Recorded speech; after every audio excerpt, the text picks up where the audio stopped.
అధ్యక్ష, నేను అడిగిన ప్రశ్న పుత్తూరు మున్సిపల్ చైర్మన్ పై విచారణకు సంబంధించిన అధ్యక్ష. గత ప్రభుత్వంలో మనం చూసాం లోకల్ బాడీ ఎలక్షన్స్ ఎంత పారదర్శకంగా జరిగాయో ఆంధ్ర రాష్ట్ర ప్రజలంతా కూడా చూశారు.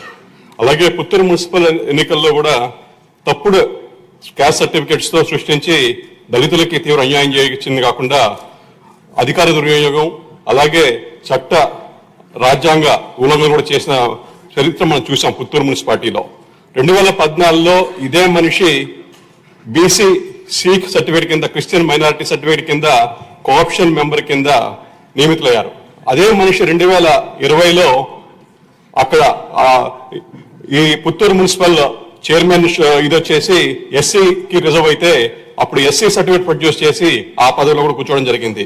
ఎస్సీ రిజర్వేషన్ అనేది ఒక రాజ్యాంగబద్ధ హక్కు అండి. అది అలాంటి వ్యవస్థను నాశనం చేసి మనం చూసాం. 5 years లాస్ట్ గవర్నమెంట్ ప్రతి దాంట్లో కూడా మొత్తం వ్యవస్థను విచ్ఛిన్నం చేయడం మనం చూసాం.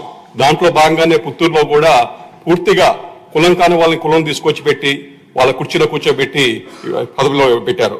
చెల్లని కుల ధృవీకరణ పత్రాలు తీసుకొచ్చేసి వాళ్ళని రిజర్వ్ స్థానాన్ని ఆక్రమించడం ఎస్సీ వర్గాల పట్ల అపహాస్యమే అవుతుంది. అదే ఇది పరిపాలనా వైఫల్యమా లేకపోతే రాజకీయ ప్రోత్సాహంతో జరిగిందనేది కూడా తేల్చాల్సిన అవసరం ఉంది అధ్యక్ష. మీ ద్వారా నేను ప్రభుత్వాన్ని కోరుకునేది, మంత్రి గారిని కోరుకునేది ఏంటంటే ఏదైతే అబ్జర్వేషన్స్ వచ్చాయో కలెక్టర్ గారు ఇచ్చిందో దాన్ని మీరు సభలో కూడా టేబుల్ చేయగలిగితే గౌరవ సభ్యులందరూ కూడా చూసే అవకాశం అంటూ వస్తుంది అధ్యక్ష. అలాగే అడ్మినిస్ట్రేటివ్ శాంక్షన్ అయితే మీరు యాక్షన్ తీసుకున్నారు, కానీ ఏదన్నా కూడా క్రిమినల్ యాక్షన్ తీసుకునే ఉద్దేశం గవర్నమెంట్కి ఉందని కూడా అడుగుతున్నాను అధ్యక్ష. థ్యాంక్ యూ అండి.